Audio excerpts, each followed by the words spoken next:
나는 어디에 있는가라는 질문은 우리가 자주 하게 되는 질문이기도 하고요. 그리고 아주 고대에서부터 사람들이 가장 궁금해왔던 질문 중에 하나입니다. 나는 누구인가? 대체 나라는 존재는 어디에 있지? 나를 결정짓는 것들은 무엇일까? 라는 질문들을 아주 오래전부터 사람들은 해왔는데요.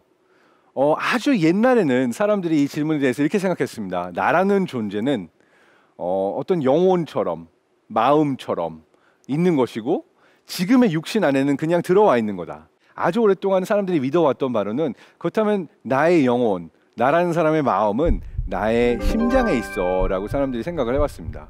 그래서 마치 심장 안에 영혼이 있다고 생각을 해왔고요. 심지어 의사들 같은 경우도 뇌사를 인정하기 이전에 심장이 멈추면 나의 목숨이 멈춘다라고 더 오랫동안 이렇게 규정해 왔었죠. 이 사고는 이제 서양 철학에서는 이원론이라고 부르기도 하죠. 그러니까 영혼이 따로 있고 몸이 따로 있다. 자, 조금 더 현대로 돌아와서 더 많은 연구들이 이루어지고 실험들이 이루어지고 나서 우리가 알게 된 것은 우리가 생각하고 느끼고 하는 많은 것들이 다 우리 뇌를 통해서 이루어지고 있다라는 사실들을 알게 됐죠. 특정 뇌 부위를 자극하게 되면은 기억이 사라진다든지 아니면 우리가 어떤 감정들을 느끼는 부위도 뇌와 관련이 있고 우리가 세상을 보고 인지하고 듣고 하는 모든 것들이 뇌라는 부위에서 시작되고 그 부위가 망가지거나 손상되거나 하게 되면은 우리가 어떠한 기능들을 잃어버린다. 이러한 것들을 사람들이 알게 됐습니다. 그래서 차차 뇌가 가지고 있는 역할이 그러니까 나라는 존재에 있어서 뇌가 중요해진다라는 것들이 이제 현대 과학을 통해서 현대 의학을 통해서 많이 밝혀지게 됐죠. 그래서 이러한 사실들이 많이 밝혀지고 나서 사람들이 가지고 있었던 어떤 상상 이런 것들이 있습니다. 나의 존재가 전부 나의 뇌에 있다면 이건 어떻게 보면은 이원론에 있어서 극단적인 이론으로 온 거죠.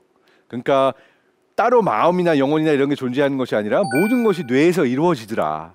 모든 것들은 뇌의 기능인가 보다.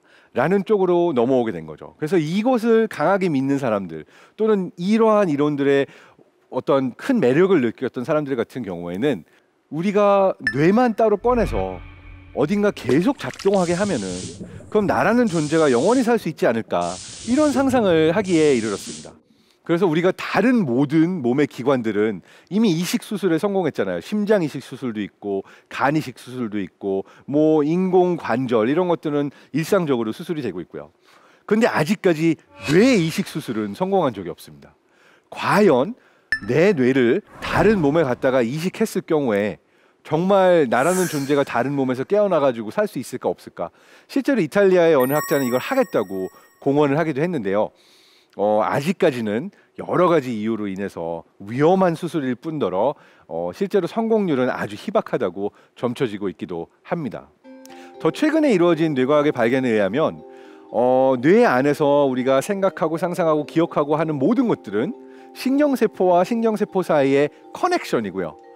그리고 이 수많은 커넥션들이 어느 부위와 어느 신경세포 사이에 이루어지느냐에 따라서 기억도 생기고 우리가 학습할 때 뇌 안에서 업데이트도 되고 어떤 감정과 관련된 부위들도 서로 신호를 전달하는 이런 커넥션들을 통해서 이루어져 있다. 그렇다면 뇌 안의 모든 커넥션들을 뇌 안의 모든 연결들을 우리가 어떠한 방법으로 비주얼라이즈 그러니까 시각화해서 볼 수 있거나 측정할 수 있게 된다면 그렇다면 뇌 안의 모든 커넥션들이 나를 만들고 있는 거니까 이 커넥션들을 똑같이 어떤 전자회로에 또는 컴퓨터상의 시뮬레이션에 우리가 업로드를 하면은 정말로 나의 마음이 뇌에 있는 거라면 모든 것이 내 뇌의 작용이라면 나는 이러한 신경 커넥션들을 온라인상에 업로드하거나 클라우드에 업로드할 수 있지 않을까 이런 새로운 상상도 생겨나게 됐습니다. 그래서 나라는 존재를 온라인에 업로드한다. 이걸 우리는 마인드 업로딩이라고 부르기도 하죠. 그래서 실제로 최근에 철학자들이나 인지과학자들, 뇌과학자들 중에는 이런 꿈을 꾸는 사람들이 많습니다. 실제로 굉장히 유명한 학자들 중에서는 그래서 커넥토믹스라고 그래서 우리가 우리 인간의 뇌를 이해할 수 있기 위해서는 그리고 뇌의 모든 작용을 이해할 수 있기 위해서는 커넥션, 모든 커넥션들을 매핑하기만 하면은 우리 인간이라는 존재에 대해서 알 수 있을 것이다. 마치 모든 유전자를 매핑하는 휴먼 게놈 프로젝트처럼 모든 뇌 안의 신경세포의 연결들을 매핑하면 되는 커넥톰 이런 프로젝트도 시작을 하게 됐습니다. 자, 제가 질문 시작한 걸 한번 되짚어 볼게요. 우리가 뇌의 한계를 이야기하기 전에 그 질문은 어떻게 보면 나라는 존재는 어디인가로부터 시작을 했고, 나라는 존재가 영혼에 있는가 정신에 있는가, 그것은 어디에 위치해 있는가, 심장인가 내 몸의 어디인가라고 했을 때 우리가 뇌까지 왔고요. 그렇다면 이 뇌의 기능들을 우리가 계속 살아있을 수 있게 하거나, 아니면 뇌 안에서의 기능들을 연결의 형태로 우리가 전부 다 매핑할 수 있게 된다면 우리의 마음을 정말 온라인상으로 디지털화 시켜서 업로딩 시킬 수 있지 않을까, 이러한 어떤 현대의 상상까지 도달하게 됐습니다. 그리고 이것이 단순한 상상이 아니라 실제로 이러한 연구를 하고 있는 수많은 학자들이 전 세계에 있습니다. 그래서 대부분의 뇌 안에서 일어나고 있는 모든 작용들이 지금은 디지털 데이터로 매핑이 돼서 커다란 데이터베이스에 모이고 있는 중입니다. 누군가가 치매에 걸렸을 때 뇌의 작용이 어떠한가, 누군가가 굉장히 폭력적인 성향을 갖고 있어서 이 사람은 사이코패스다라고 했을 때 이 사람의 뇌에는 특별한 점이 있는가, 이러한 데이터들을 과학자들이 발견하고 분석하고 데이터를 쌓게 되면은 이러한 데이터를 디지털화시켜서 온라인에 올리고, 이 수많은 서로 다른 뇌과학 영역의 데이터들이 지금은 디지털 형태로 온라인에도 점점 쌓이고 있는 거죠. 자, 그렇다면 여기에 이제 질문이 다시 돌아오겠죠. 우와, 이렇게 우리가 상상하고 있던 많은 일들이 가능해지게 됐는데, 그렇다면 정말 우리의 어떤 영혼을, 정신을, 마음을 업로드하는 것들이 가능할까? 사이언스 픽션, SF 영화나 어떤 과학 영화들 같은 경우는 이러한 상상들을 스토리로 많이 풀어서 보여주고 있기는 해요. 그런데 실제로 이게 가능하지 않을 수도 있겠다는 그러한 비판들도 학자들 사이에서 나오고 있습니다. 그 이유 중에 하나가 바로 우리의 몸입니다. 내 몸의 상태가 어떤가에 따라서 우리가 세상을 인지하고 느끼고 하는 것들이 완전히 다르더라. 사실 우리도 잘 알죠. 내가 배고픈 상태에서 누군가를 보거나 세상을 보는 것과 배가 부른 상태에서 세상을 보는 거는 아예 느낌이 다르잖아요. 그래서 가끔은 회의를 할 때도 사람들한테 사실 밥을 잘 먹고 기분이 좋은 상태에서 회의를 하면 다른 사람들에 대해서 어떤 짜증이나 불만이 좀 더 적고 우리가 좀 더 많은 관용을 보일 수 있기도 합니다. 이러한 것들이 모두 다 몸의 상태에 따라서 뇌도 영향을 받는다라고 말을 할 수가 있는 거겠죠. 자, 그렇다면 우리는 질문을 이렇게 넓혀볼 수 있을 것 같아요. 나는 나의 몸인가? 뇌도 나의 몸의 일부니까 떼놓고 생각할 수 없다면, 그렇다면 나라는 존재를 규정짓는 것은 결국 나의 몸이 아닌가? 사실 제일 간단하고 단순한 사고이기도 합니다. 아마 옛날 사람들 중에 철학자나 과학자들을 빼고 그냥 너 누구니? 나는 누구인가? 라고 생각했을 때 내 몸의 경계는 아주 간단해요. 내 피부의 경계였을 거예요. 나를 둘러싸고 있는 나의 벽, 나의 마지막 그 나라는 존재를 결정짓고 있는 건 결국 나의 몸을 둘러싸고 있는 나의 피부고, 그러니까 나의 몸이 나라는 존재라는 게 너무나 당연하게 직관적으로 느껴지지 않나요? 그래서 우리는 질문할 수 있겠죠. 나는 나의 몸인가? 뇌를 포함한 나의 몸인가? 자, 근데 재밌는 실험이 있습니다. 이거는 저도 실제로 논문을 내고 실험을 몇 번 해봤는데요. 러버 핸드 일루전이라고 고무손 착시 효과, 고무손 환각, 이런 실험이 있어요. 이 실험은 어떤 실험이냐면요, 사람이 두 손을 딱 내밉니다. 근데 그 중에 중요한 건 그냥 한쪽 손이에요. 한쪽 손에 이렇게 나와 있어요. 근데 이 나와 있는 손을 벽 옆으로 놔서 나의 눈에는 안 보이게 해놓는 거예요. 내가 왼손을 뻗었다라고 한다면 내 왼손은 안 보이고요, 마치 내 손인 것처럼 페이크로 가짜 손을 내 앞에 놨어요. 고무손을. 그리고 내 눈에 보이는 건 가짜 손이에요. 그리고 누군가가 붓으로 이 양손을 동시에 쓰다듬습니다. 보이지 않는 나의 손과 실제로 보이고 있는 가짜 손, 고무손이 동시에 자극을 받는 거죠. 이걸 한 30초 정도 이렇게 딱 보고 있잖아요. 그러면은 신기하게도 뇌가 가짜 손을 진짜 손이라고 느끼기 시작해요. 그러니까 내 앞에 있는 고무손이 진짜 리얼하게 내 손으로 느껴지기 시작하는 거예요. 그래서 어느 정도가 되냐면요, 보이지 않는 내 진짜 손에 체온이 떨어지고요, 그리고 여기다 면역 반응을 하게 되면 마치 다른 사람의 손인 것처럼 내 몸이 느끼면서 이 손에 대한 면역 반응이 올라갑니다. 그리고 나서 뇌는 내 앞에 보이는 가짜 손이 진짜 손이라고 생각하기 시작하는 거죠. 정말 신기하죠? 만약에 이 가짜 손을 막 망치로 치거나 이러면 그 순간 깜짝 놀라면서 뇌에서 잠깐 동안 고통을 느끼기까지 합니다. 왜냐하면 진짜 내 손이라고 믿고 있기 때문에. 이게 일어나는 과학적인 원리는 이겁니다. 우리의 뇌는 매 순간 세상에 온갖 많은 신호들을 얻고 있어요. 근데 멀티모달로 신호를 받고 있습니다. 그 얘기는 뭐냐면요, 보이는 신호가 있고요, 들리는 신호가 있고요, 그리고 느껴지는 신호가 있고요, 내가 어디 움직이고 있는가, 이 모든 것들이 뇌에서는 하나로 묶이는 거예요. 자, 여기서 조금 더 과학자들이 기발한 쪽으로 상상을 합니다. 이게 내 손이 아닌데? 내 손으로 느껴지게 만들 수 있어? 뇌가 착각을 하게 만들 수 있어? 그렇다면 손만이 아니라 몸 전체가 다른 몸이라고 뇌가 착각을 하게 만들 수 있지 않을까? 라고 상상을 하게 된 거죠. 그래서 이런 실험을 합니다. 이 실험이 Out of Body Illusion이라는 실험이에요. 근데 이 실험의 백그라운드를 이야기하게 되면 더 놀라실 겁니다. 왜냐하면 어디서 시작되냐면 유체 이탈에서부터 시작이 돼요. 여러분, 이 유체 이탈은 사이비의 영역이라고 생각을 해서 뭔가 굉장히 많은 어떤 그런 공포 영화 뭐 이런 데도 나오고 사람들이 이게 신기해했던 현상이죠. 뭐냐면 내가 자고 있는데 자다가 갑자기 깬 느낌을 받았는데 내 몸 위에 떠가지고 내가 나를 보고 있는 그런 환각이 들었다는 사람들의 기록들이 있죠. 그래서 이걸 우리는 유체 이탈이라고 합니다. 마치 영혼이 몸에서 빠져나와가지고 내 1m 위에서 나를 내려다보고 있는, 마치 영혼이 내 몸 밖으로 빠져나와서 나를 보고 있는 착각. 자, 근데 어떤 연구가 있냐면요, 이 착각을, 이 환각을 강하게 느끼는 사람들을 대상으로 연구를 진행을 해요. 유체 이탈을 경험했다고? 그래, 경험한 사람이 많지는 않죠. 유체 이탈을 경험했다는 사람들을 데려와가지고 뇌 스캐너에 넣고 뇌에 어떤 부위에 이상이 생긴 게 아닌가라고 이 사람들을 관찰하게 됩니다.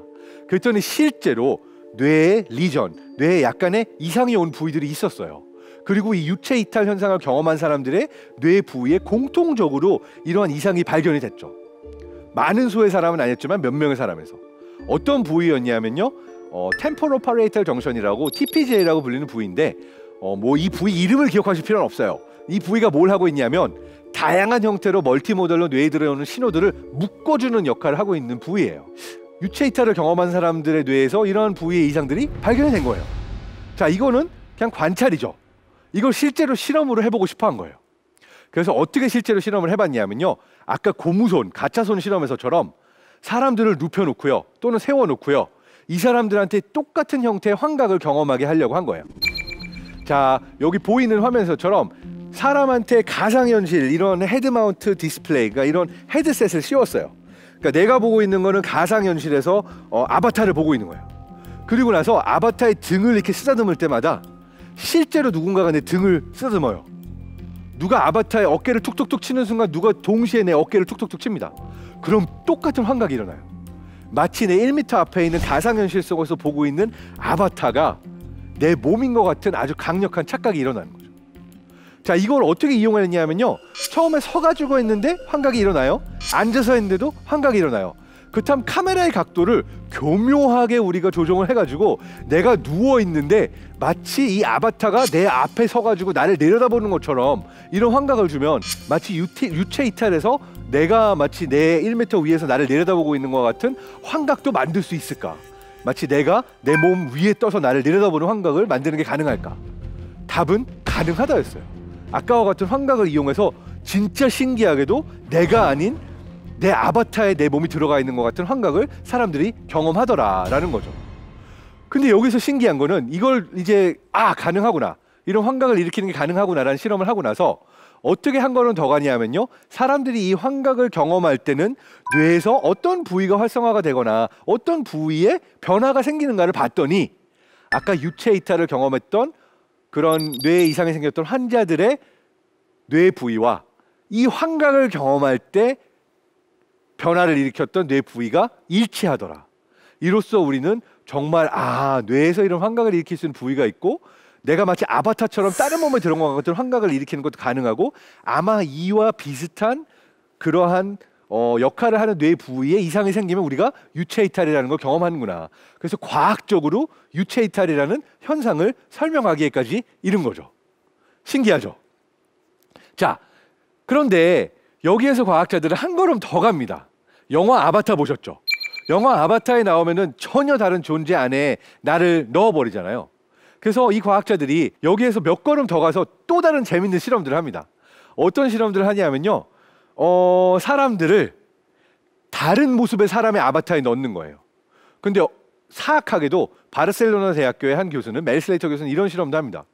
인종차별적인 그런 태도를 갖고 있어서 흑인에 대한 어떤 다른 유색 인종에 대한 차별적인 마음을 갖고 있는 사람을 유색인종, 흑인의 몸에 넣어버려요. 그러니까 아바타는 분명히 흑인인데 백인 우월주의를 가지고 있는 백인을 흑인의 몸 안에 넣어버리는 겁니다.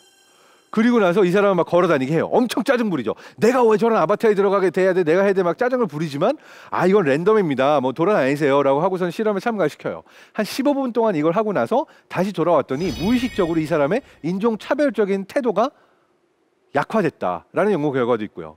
이 사람을 성차별적인 사람이 넣어요. 그 남성 중에서 남성 우월주의를 갖고 있는 사람을 여성의 아바타 몸 안에 넣어가지고서는 돌아다니게 했더니 실제로 어떤 이는 성차별적인 것도 내가 내 몸으로 경험하는 환각을 뇌가 경험하고 나서는 그러한 차별적인 태도가 약화됐다. 이런 신기한 실험도 있고요.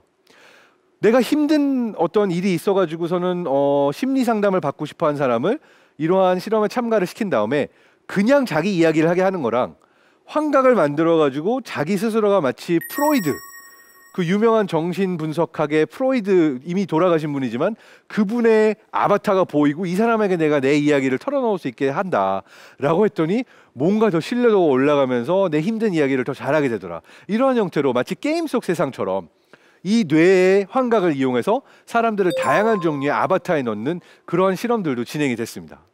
자, 다시 가서 이러한 현상들을 보고 그리고 이러한 실험들을 보기 이전부터 Extended Mind Hypothesis, 그러니까 마음의 어떤 확장이 가능하다는 가설을 가지고 있었던, 마음 확장 가설을 가지고 있었던 인지과학자, 철학자가 있습니다. 영국의 앤디 클라크인데요. 이 앤디 클라크 교수는 이런 이야기를 해요. 내 몸의 한계가, 나라는 존재의 한계가, 내 마음의 한계가 왜 내 몸이어야 돼? 나의 한계는 나의 몸을 훨씬 벗어난 곳에 있어.